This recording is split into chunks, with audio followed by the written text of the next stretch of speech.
کہتے ہیں جی کہ حاملہ عورتیں جو ہیں اگر سورج گرہن ہو تو باہر نہ جائیں، یہ جاہلوں کی رسمیں ہیں ہندوؤں کی، اس کا اسلام سے کوئی تعلق نہیں۔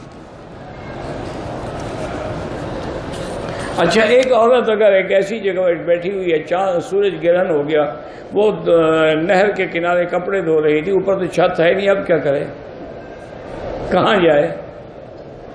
ایسے مسئلے گھڑتے ہیں، لوگ اپنا عقل لڑاتے رہتے ہیں۔ اصل یہ ہندوؤں کا مسئلہ ہے۔ حضرت خضر علیہ السلام زندہ ہے، مجھے تو نہیں ملے، آپ کو جب ملے تو میرے سلام عرض کر دیں۔ اللہ کے بندے، آپ کو تکلیف کیا ہے؟ بھلا حضرت زندہ ہیں یا فوت ہو گیا، آپ کو کیا تکلیف ہے؟ اگر زندہ ہوتے تو حضور کی خدمت میں حاضر نہ ہوتے، سرکار دو عالم پہ کلمہ نہ پڑھتے۔ عیسیٰ علیہ السلام تو اتریں گے تو حضور کی شریعت پہ چلیں گے اور حضور کے روضے میں دفن ہوں گے، تو خضر علیہ السلام زندہ بھی ہوں اور کلمہ نہ پڑھیں؟ یہ تو لوگوں نے بنا رکھا ہے کہ جی فلاں دن فلاں بزرگ کو ملے تھے، فلاں کو ملے تھے۔